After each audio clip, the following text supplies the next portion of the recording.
Hello, I'm Jonathan from Boredom Sated. And I'm Jared from Boredom Sated. We had a new idea that we thought we might run with, which is a ranking of spells in Pathfinder 2. We're going to start today with a cantrip list.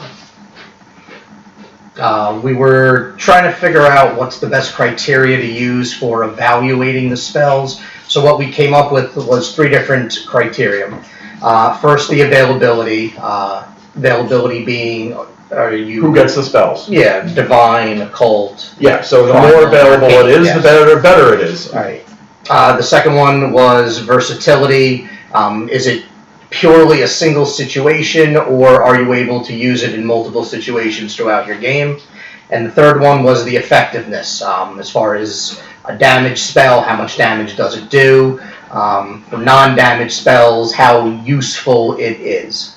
Yeah, like as an example, that's one of the reasons why for one of our criterion, for damaging spells, it's better, in our opinion, to be able to have it have a saving throw than they could make the attack roll, because with a saving throw, unless they critically succeed, they're still taking something. Yeah, they'll at least take the half damage. Whereas with an attack roll, most of the time against an equal level creature, you need to roll a 9 or a 10 at least in order to hit. So there's still always that 5% chance to critically succeed on all of those spells. So that's part of it. So we're going to go ahead and we did a top 5 list, and we have one honorable mention. So we're going to start with number 5. Number 5 on our list is Prestidigitation. Prestidigitation is fun. Now, they have nerfed it a little bit since previous editions. Right now, what it can do is you can cook with it. So you can cook food, you can make tastes different, all that kind of fun stuff like you used to be able to. But how much you can cook has changed, so you can't cook as much as you used to. It's still fun. Lift, you can lift objects, but obviously not as much as Mage Hand, not as fast as Mage Hand. You can tidy things, so you can still clean, you can still dirty, you can still make it smell bad, you can still make it smell good, you can do all that kind of fun stuff. And you can make a non-useful object. So you can make something really small that you can show, so you can show someone what something looks like. You can't use it as a tool, right, just like you never could, but you can make something that you can use for whatever of those purposes. The reason why Prestidigitation got so high on the list is, first, it's available to everybody. It's available to everybody. It's a high availability. Versatility.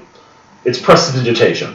You can do anything you can think of to do with it in previous editions, you can. In this edition, not so much, but it's still very versatile. And effectiveness, that's actually where it falls off, which is why it's ranked 5th, because its effectiveness has been massively nerfed since, again, previous D&D editions or Pathfinder 1. Yeah. Number 4 on the list is Mage Hand, which was previously mentioned. That one actually ranked very high for versatility and effectiveness just because it doesn't have the limitations that Prestidigitation does. Additionally, it's got a 30-foot range. Anyone who's played a spellcaster probably has had Mage Hand, has used it to move something small, knock something off a shelf, tap a guard on the shoulder. It's almost limitless in the amount of things that you could think to use it, and it's very versatile as far as the number of situations in which it can be utilized. And who can use it? Do you have that? I have it. You have that. Yeah, who can use it is, Mage Hand is only available to Arcane and Occult, Arcane and Occult, which is one of its weaknesses. So the one problem with Mage Hand is that not everyone gets to use it. Number 3 on the list is our first damage spell.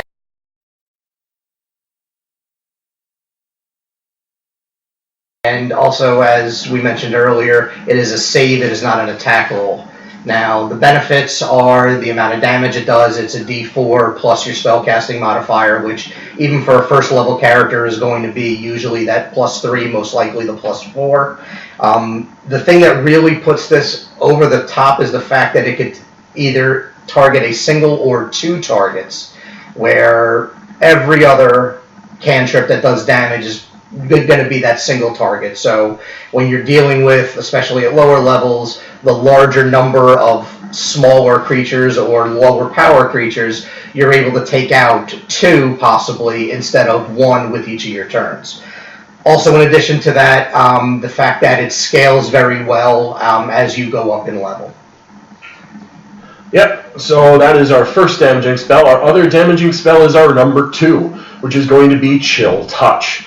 Now, Chill Touch, Electric Arc is only available to Arcane and to Primal casters, which is the main reason, again, why it's actually ranked lower than Chill Touch. Chill Touch is available to everyone but Primal casters, so it's 3 character classes instead of 2, or 3 casting types. Yeah. Chill Touch does the same damage as Electric Arc, the normal D4 plus casting modifier. It goes up by a D4 every heightening level, which is one of the things that we think is a positive. It's a Fortitude save, so if you're going up against some of those casty types, or some of those weak creatures, they die pretty quick. The weakness to it, obviously, is its Chill Touch.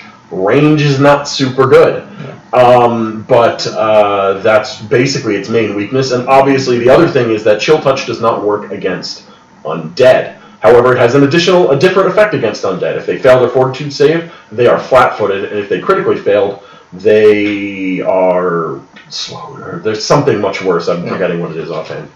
But Chill Touch is a lot of fun, and again, it's not as many things are going to be immune to it. Electric Arc obviously does electricity damage. Yeah. Chill Touch does negative energy. Yeah, and part of the discussion that we had as to which one to rank higher between Chill Touch and Electric Arc, we were thinking which one would be used more often. Obviously, if you're a caster, you're going to try to stay at range, so that would benefit Electric Arc, but any DM worth his dice is going to want to get someone in melee range with a caster and not just let the casters always stay in range. So chances are you're going to be in melee range, and then that is definitely something that's no longer situational. It's going to happen a lot more often. The other thing, of course, is that with both of these, they're both kind of short range, but every caster has the ability to get Metamagic Reach. And Metamagic Reach is really useful. And Metamagic Reach for both of these would increase the range by 30 feet, and especially for Electric Arc, that makes it that much more useful because of the way that it's set up. Yeah. Now it's going to be time for our honorable mention. Yeah, so for our honorable mention, we picked Read Aura.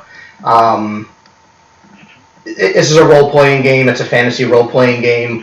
One of the most exciting things in your role-playing game is when you get your treasure and you find the magic items. Read Aura lets you determine when you find those magic items. It does take a minute to cast. It has a 30-foot range, but it not only tells you that the item is magical, but it tells you about the item, how to use it, who's able to use it. It's just, once you get past maybe second, third level and you start finding magic items, you're going to be casting this, I'm not going to say constantly, but pretty much at the end of every encounter, you're going to be casting this. Yeah, so what they did was they got rid of Identify, basically, and put this in its place so that you didn't have to take a first-level spell for Identify. So they also kind of nerfed Detect Magic and gave this some of Detect Magic stuff so that you could tell what kind of magic you were looking at. So the main reason why this is good is because it's available to everybody, which is always a positive. Its versatility is non-existent because what it does is it reads on the aura of the magic item. The other thing it does is read the aura of the magic item. So it doesn't do anything else, but it's incredibly useful because it's effective. It makes it so that if you fail that skill check, this doesn't fail a skill check. It works. Right. And in a game where, once you reach a certain level, it's pretty much expected you're going to find magic items on a regular basis. This allows you to identify them quicker. Yeah, and as you level up, it also allows you to do it on more than one object at a time. So you do not need to take a minute per item. You can just take a minute and then know everything. And finally, our number one. Our number one we decided on was Shield. Main reason for that is multiple reasons. First, it's a single action to cast. You can do it pretty much all the time. 2, when you do use it, you get DR. I don't like to die. Do you like to die? No, I don't even like taking damage. Exactly. So sometimes it makes it so you don't take damage. You have to use it's like the raise shield action, except it doesn't damage anything. You just can't use it again for 10 minutes. All right.